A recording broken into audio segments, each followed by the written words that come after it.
never given such advice. There's a reason why you're on call. So if an on call give an advice, it is binded. Now, since she denied, it was going to become my own negligence and it could affect my DBS. So I said no. I still have evidence of the call records. If it requires, we would have to pull the call records from the phone companies. But I also have a text message where she confirmed that do not bother ringing 999. It has now become that she's not for hospital admission, even after explaining the incident. And so I respected on call. But when I did realize that it appears as though my judgment may differ, I rang in the best interest. They said, okay, can you send us the evidence of the text message? I sent it over. After like a week, I was exonerated.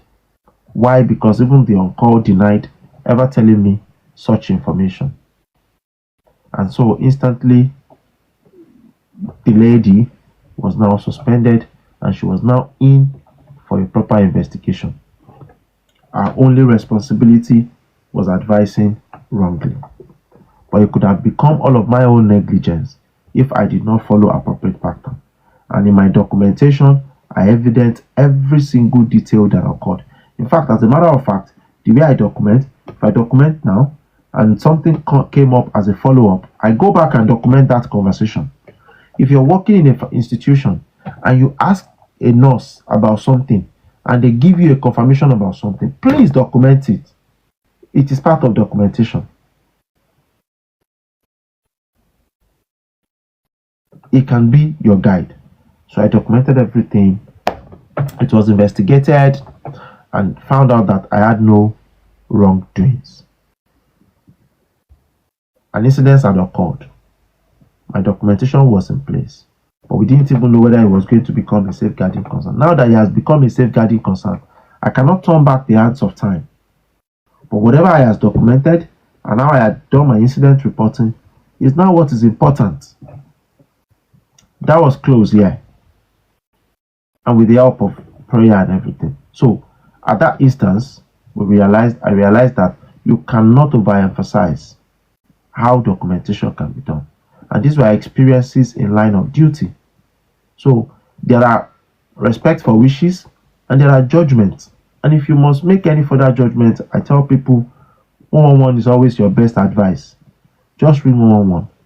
The moment 111 say monitor, no concern, it is no longer your headache. Somebody has had a fall and you're not sure if they've had any, just read 111.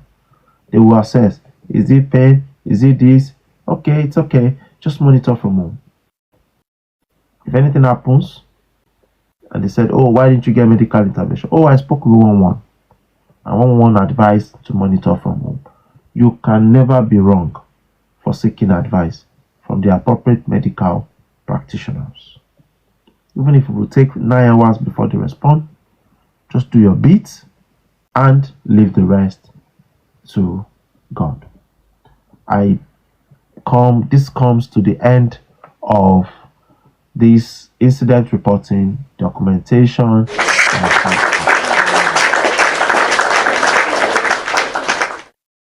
Mimas, before you let me share a bit of testimony. Just so you know that there is the part when you do all of this. There is also how you respond to disciplinaries when they happen. I got a testimony today from one of the ladies that must have met me here on live. After a live, chatted me up about an incident that she was currently ongoing within the home.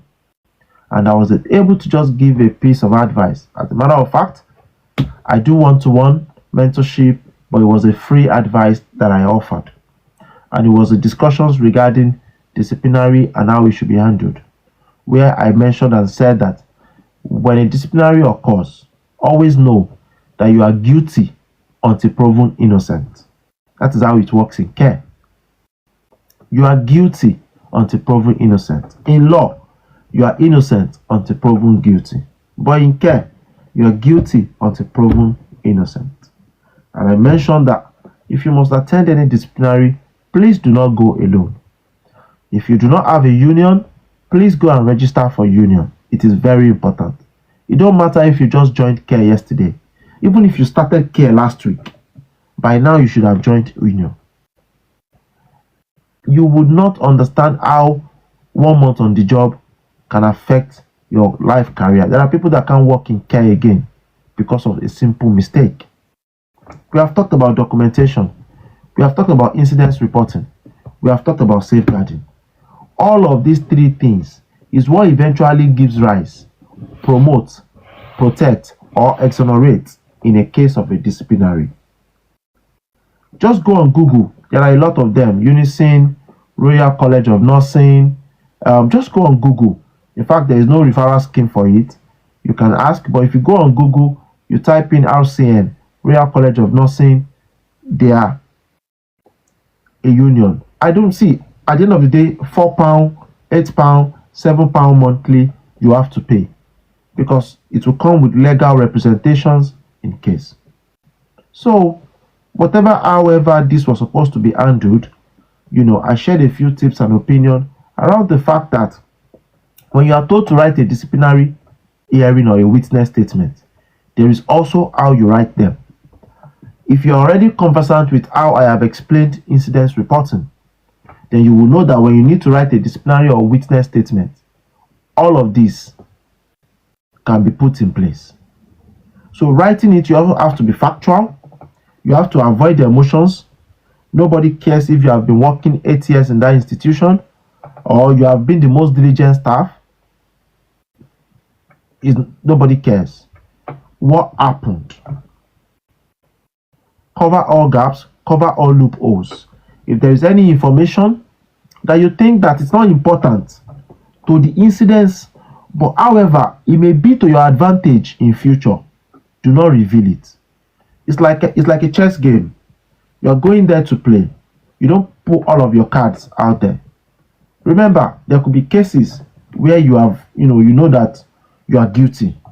You are at wrong. But then again, you can still be protected.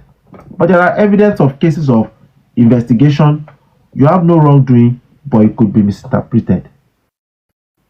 Anything you know that you want to say, any name you want to call, that you will not be able to defend that this person said. For instance, people mention names of people in their witness statement and said, oh, even even Monica was there when the incidents happened. The moment you mention Monica was there, and Monica, it does not consent to you adding him or her to that witness statement. Now, there are cases where you can mention names. However, if they go back and ask Monica, hi Monica, we've had an investigation going, we want you to clarify on so date what happened. If Monica go and give a different version of the story, all you have done is you have empowered and weaponized the investigation. And unfortunately, that statement becomes valid. So you have to be careful. You can make reference and not make them a witness. There are people that they will call and say, okay, somebody mentioned that you were there when this thing happened. And they will tell you, oh, I prefer not to speak about it. And if the person says he prefer not to speak about it, then how do we confirm that this happened? Do not go to a disciplinary alone. Do not. I don't care if it's the first hearing. I said it in the last live we discussed. Every disciplinary, the result and the outcome has been concluded. It is by virtue of a playbook. A playbook where it is said, if you do this, it is a gross misconduct. What is the penalty for gross misconduct? Dismissal. So the books are already set. So all you are coming to do is you are coming to tell them something different that would either variate the story they have. So if you must come with all the best of knowledge. So don't assume that they said I should just come for a quick chat. Your quick chat can become a full witness statement. So be careful because they are intertwined. Everybody in trouble today. I made a post on my post about 10-minute check. It was a story of a lady in a mental health ward that has been told to do a 10-minute check on a young adult. It was a teenager. I think it's a young teenager or young children in a mental health ward, and she was at risk of suicidal. 10 minutes check sound like a lot. People have suggested why not just 1-to-1. But in case of staffing, at that point, this is what happened. It's a true life story. And so she was doing the 10-minute check, and along the line, she just got tired and just kept documenting without actually visiting. As and when she was signing her timesheet, this resident had already strangled herself in the room. So by the time either the last person on shift or a new person came on board, they saw it and realized that she was already strangled. And so they had to go check when was the last time she was checked. But the checks with how long, because in incidents, coroner can query and tell you, oh, this body has been lifeless for 4 hours. So if I tell you I still checked an hour ago, if the coroner inquest says otherwise, then it is. So it became investigation, and they realized that a few number of checks that she wrote at appropriate time, she was found under the camera at that exact time. Either she was walking on the corridor, sat in the staff room, or doing something. So she actually did not check. And because of that, she has had to go for an inquest, sat, and I think the last time it was in court, she was down to be sentenced for some number of years in jail. Do you see how a simple 10 minutes check landed I think it was a nurse or was a mental health nurse or so in jail? So documentation cannot be overemphasized or undersaid. It is the basis of evidencing how well you get your job done. I submit myself. Thank you very much, Minat.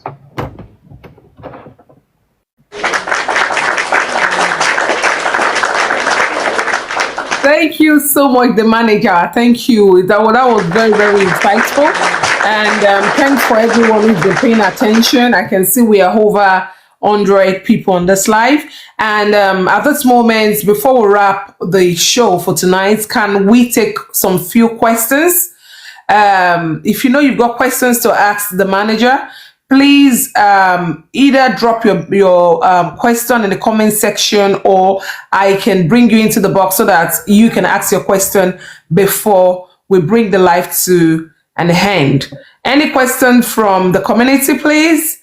Have you got any question? Honey, any question? Please feel free to ask your questions.